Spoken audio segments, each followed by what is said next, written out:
المرسلين وعلى آله وصحبه أجمعين أما بعد فأعوذ بالله من الشيطان الرجيم بسم الله الرحمن الرحيم وما أرسلناك إلا رحمة للعالمين صدق الله مولانا العظيم. کلمہ شریف پڑھیں بلند آواز سے لا الہ الا اللہ. درود شریف اور پڑھنے ایک مرتبہ صلی اللہ علی النبی الأمی وآلہ صلی اللہ تعالی علیہ وسلم. زندگی بھر اس بات کا شکریہ ادا کریں کہ مولا تو نے ہمیں آخری نبی کی امت میں پیدا فرمایا ہے، تب بھی شکریہ ادا نہیں ہو سکتا. ذرا دیکھو ابھی حضور دنیا میں نہیں آئے لیکن حضور کا انتظار ہو رہا ہے. اب میں تمہیں سناتا ہوں حضور کی پیدائش سے 1000 سال پہلے کی بات. کتنے سال پہلے تھی؟ کتنے سال پہلے بتا رہا تھا. اب ہماری طرف ہی دیکھو آپ کتنے سال. 1 سال نہیں، 100 سال نہیں. شاہ یمن کا بادشاہ وہ دورے کے لیے نکلا. یہ ہم نے بہت پہلے مکرانہ میں 4-5 سال پہلے سنایا تھا.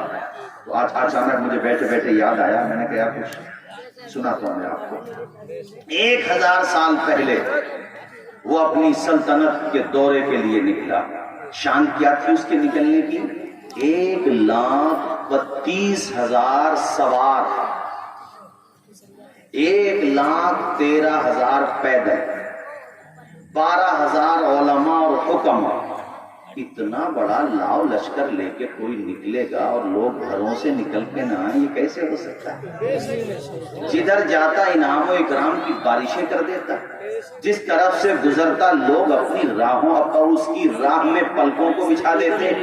گزرتے گزرتے اس کا قافلہ جب مکہ مکرمہ سے گزرا تو وہاں چڑیا کا بچہ بھی نکل کے نہیں آیا. اسے بڑا شوق ہوا، تعجب ہوا کہ جدھر جاتا ہوں لوگ راہوں میں پلکیں بچھا دیتے ہیں، گلے میں ہار ڈالتے ہیں، محبت کا اظہار کرتے ہیں، مگر یہ کیسا شہر ہے جہاں جوان تو چھوڑو بوڑھے نکل کے نہیں آئے، بوڑھے چھوڑو بچے نکل کے نہیں آئے، میرے لیے کوئی نکل کے نہیں آیا. کیسی عجیب بات ہے. ارے کوئی جھانکنے تو آتا، اس کو بڑی انسلٹ محسوس ہوئی.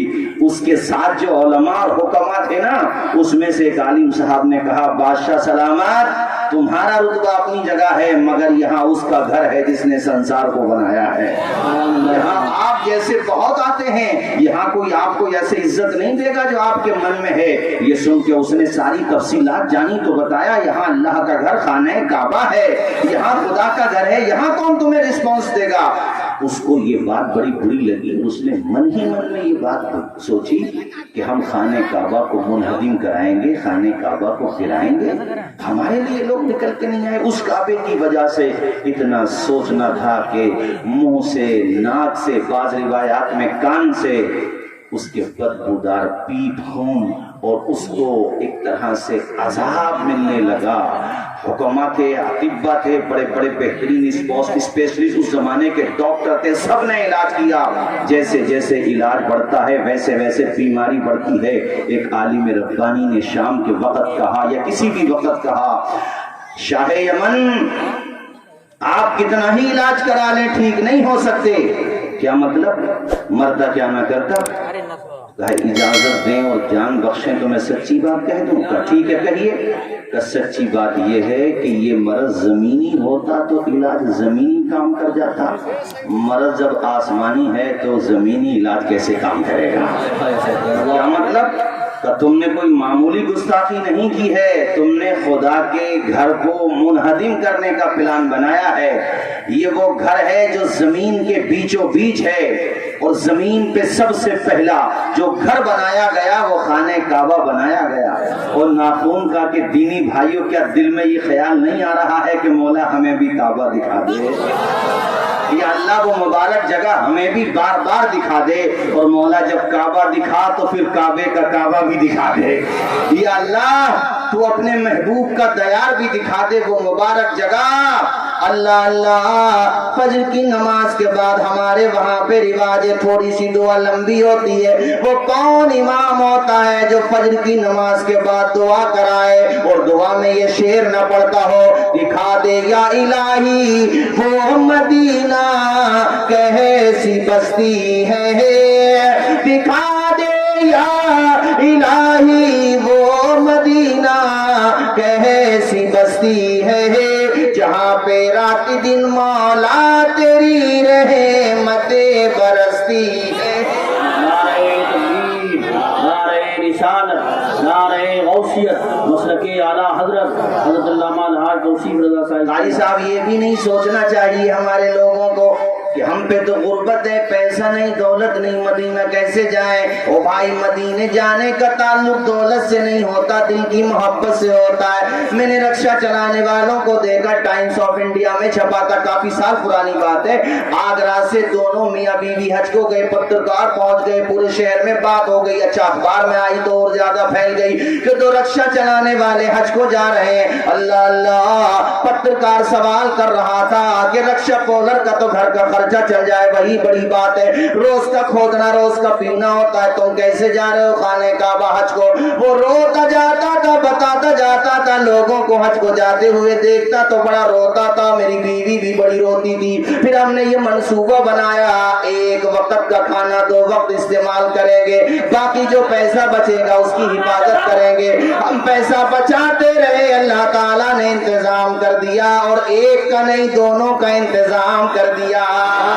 نہ دولت دیکھی جاتی ہے نہ صورت دیکھی جاتی ہے, نہ دولت دیکھی جاتی ہے نہ صورت دیکھی جاتی ہے, وہاں تو مانگنے والوں کی نیت دیکھی جاتی ہے. جواب نہیں ہے, بہت خوب, واہ واہ واہ. بھائی جانے فرض ہونے کا تعلق دولت سے ہے قاری صاحب. فرض تو حج آپ پہ تب ہوگا جب آپ پہ استطاعت ہے, لیکن جانے کا تعلق دولت سے نہیں ہے. آپ کے ناخون کا میں بہت بہت بڑے کروڑ پتی ہوں گے مگر جانا نصیب نہیں ہو سکا, اور مڈل کلاس فیملی ہوں گے بیچارے, درمیانہ غریب طبقے کے ہوں گے, اللہ نے بلایا تو چلے گئے. وہ ہے کہ نہیں, زور سے بولو. دعائیں کیا کرو آپ 4-5 بھائیوں, ماں باپ نے حج نہیں کیا تو سوچو یار پلاٹ بعد میں خریدیں گے, گھر بعد میں بنائیں گے, پہلے اپنے اماں ابا کو حج کرائیں گے. یہ من بناؤ, حج کرانا فرض ہے. اللہ اللہ وہ مبارک جگہ, سبحان اللہ. بندہ خانے کعبہ کو دیکھتا ہے, جب پہلی نظر پڑتی ہے تڑپ جاتا ہے, رونے لگتا ہے, تصور کرتا ہے یہ وہی کعبہ ہے جسے زمین پہ سب سے پہلے بنایا گیا. حضرت ابراہیم خلیل اللہ نے تعمیر فرمائی. اسماعیل پتھر لاتے تھے, ابراہیم اس پہ لگاتے تھے, اور جیسے جیسے عمارت بڑھتی جاتی تھی جس پتھر پہ کھڑے ہوتے تھے مقام ابراہیم, خدا کی شان دیکھو, دیوار اونچی ہوتی تھی تو قدرتی طور پہ وہ پتھر بھی اونچا ہو جاتا تھا.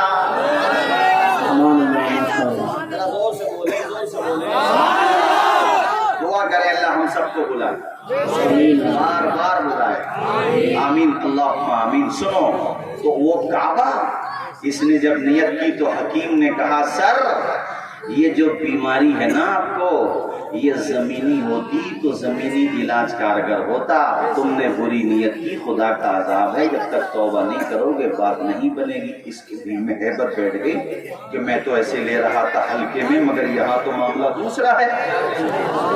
دل ہی دل میں, اور اس شاہ یمن کا, اس بادشاہ کا نام تھا تبع اول, خمیری یا حمیری دونوں تلفظ ہیں, تبع سمجھو آپ. تبع اول نے دل میں توبہ کی, خدا کی شان دیکھو, نہ کوئی دوا استعمال کی, اللہ نے شفا عطا فرما دی. اچھا جب شفا ہو گئی تو اس نے خانے کعبہ کو ریشمی غلاف چڑھایا. کون سا غلاف, ذرا اونچا, کون سا؟ 7 اشرفی بھی مکہ میں رہنے والا. 7 اشرفی دینے کے بعد اس نے باضابطہ انہیں 7 جوڑے دیے.